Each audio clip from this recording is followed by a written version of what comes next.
Halo teman-teman, welcome to my YouTube channel. So, untuk video kali ini, kita akan bahas gimana sih tips dan trik untuk menulis esai LPDP. Jadi, esai ini teman-teman akan pakai ketika teman-teman meng-apply beasiswa LPDP. Saya akan bagikan sesuai pengalaman saya ketika saya menulis esai dan juga meng-apply beasiswa ini. Semoga bermanfaat dan selamat menonton. Oke teman-teman, kita lanjut. Tips dan juga trik ketika kita akan menulis esai untuk melamar beasiswa LPDP. Apa yang dimaksud dengan esai pada saat apply beasiswa LPDP sih? Nah, jadi esai ini adalah serangkaian paragraf yang akan ditulis oleh seseorang atau calon pelamar beasiswa LPDP. Kemudian LPDP sendiri mewajibkan agar setiap putra-putri terbaik bangsa agar dapat mempersiapkan esai dengan sebaik mungkin sebelum melakukan pendaftaran beasiswa LPDP. Lalu, apa saja isi dari esai itu sendiri? Nah, so teman-teman, inti dari menulis sebuah esai ini adalah sebenarnya memperkenalkan diri teman-teman kepada pemberi beasiswa atau tim LPDP. Mengapa penting sekali? Kita harus memberikan informasi yang akurat dan benar-benar juga real dari kehidupan teman-teman sendiri. Karena sebenarnya ketika teman-teman di sini harus menonjolkan apa yang sebenarnya ada di dalam diri teman-teman, seperti keistimewaan atau kelebihan apa saja yang ada dalam diri teman-teman nih. Nah, ini adalah sebuah poin-poin plus yang diharapkan dari LPDP itu sendiri. Karena sebenarnya yang diharapkan oleh si penilai atau sesuatu yang berbeda dan juga unik. Nah, ini sekiranya dapat teman-teman tampilkan untuk menarik minat mereka sebagai pemberi beasiswa. Istilahnya di sini kalau kita bilang adalah seorang penjual ketika memasarkan produk, dia harus dengan sebaik mungkin dan juga semenarik mungkin agar bisa menawarkan produknya kepada konsumen sebagai pembeli. Oke, kita lanjut ke tips dan trik berikutnya. Jadi sekarang kita masuk ke apa saja sih yang harus teman-teman tulis dalam esai teman-teman. Jadi teman-teman yang perlu teman-teman tuangkan ketika akan menulis esai. Yang pertama, introduce yourself atau memperkenalkan diri teman-teman sendiri. Seperti apa? Jadi teman-teman bisa jelaskan nama saya siapa, saya tinggal di mana, usia saya berapa sekarang, saya memiliki saudara berapa, bagaimana dengan orang tua saya, apakah saya sudah menikah atau belum. Kalau teman-teman sudah nikah, teman-teman bisa menjelaskan.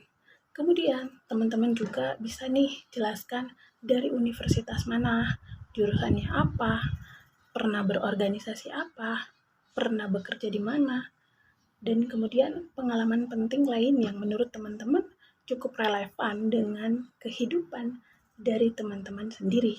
Dalam hal ini kehidupan yang benar-benar real ya.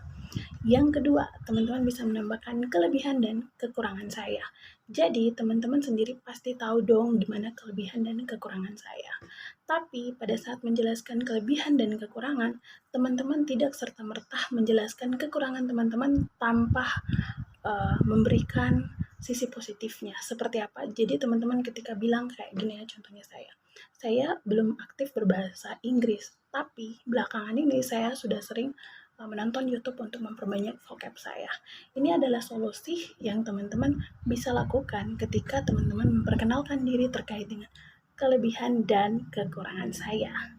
Yang ketiga, teman-teman dapat menulis tentang apa pencapaian teman-teman 5-10 tahun ke depan. Di sini teman-teman akan menjelaskan tentang apa rencana teman-teman setelah lulus kuliah nanti 5-10 tahun ke depan.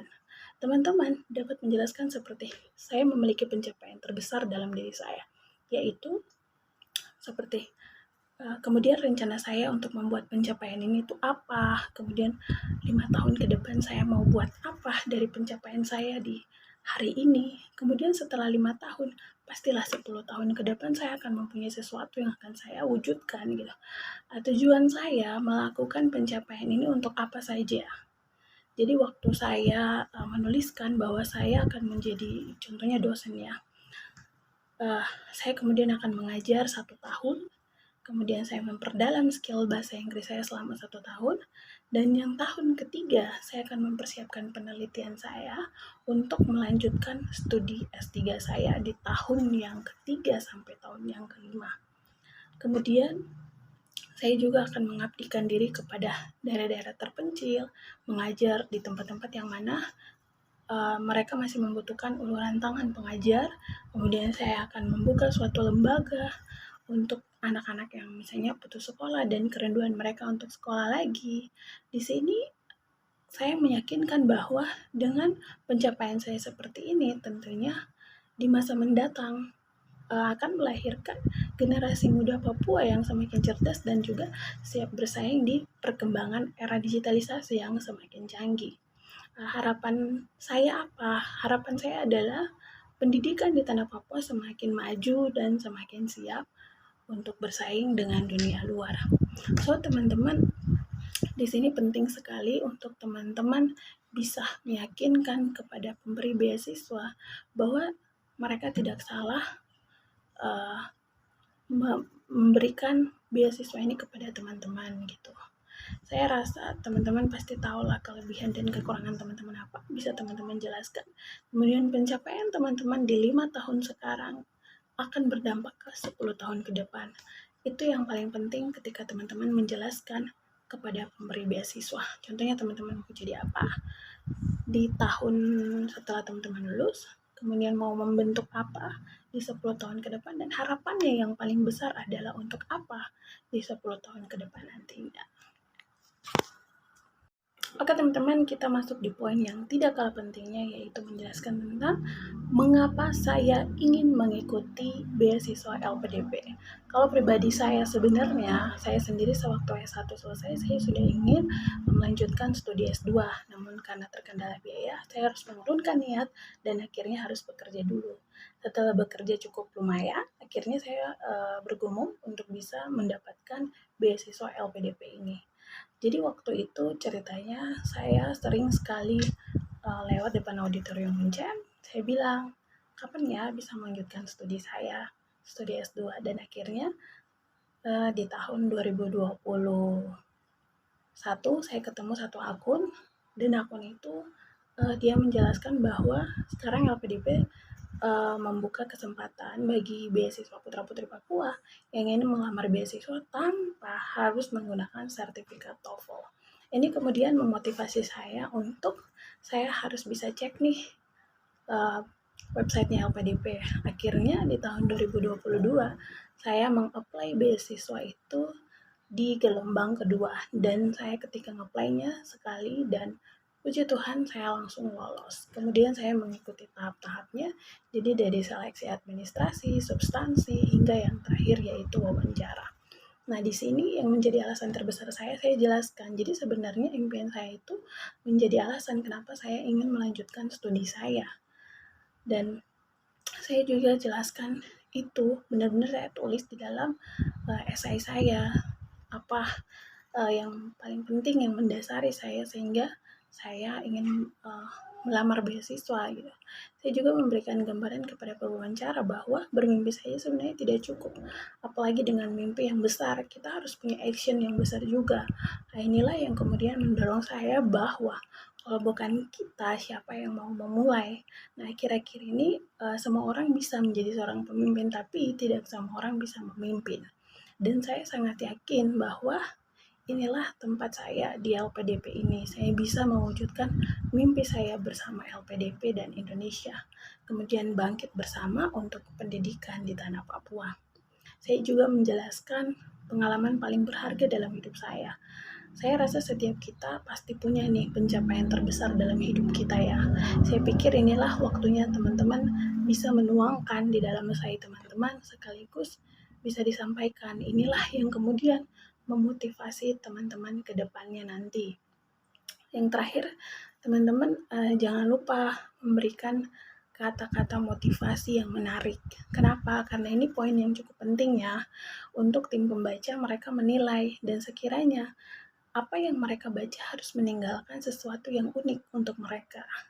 Jadi teman-teman di poin ini, poin yang mendasar ya, alasan yang benar-benar real teman-teman ingin apply beasiswa. kalau saya ingin apply beasiswa karena memang saya punya tujuan 5-10 tahun mendatang itu udah saya jelaskan. Kemudian alasan saya sampai saya bisa uh, tertarik untuk melamar melalui beasiswa LPDP, semuanya saya tuangkan tanpa terkecuali di dalam esai saya. Saya yakin karena ketika saya menulis dengan sesuai kenyataan yang ada dalam diri saya. Kenapa sampai saya baru nge-apply sekarang, kenapa tidak dari dulu gitu. Dan apa yang benar-benar saya rasakan, itulah yang saya ceritakan kepada saya ceritakan dalam esai. Sehingga ketika saya mengikuti tahap wawancara, saya menceritakan kembali sesuai dengan esai saya gitu teman-teman. Sebenarnya yang paling penting dan poin teman-teman bisa menjadi tips dan trik adalah teman-teman tuliskan yang terbaik di dalam esai teman-teman.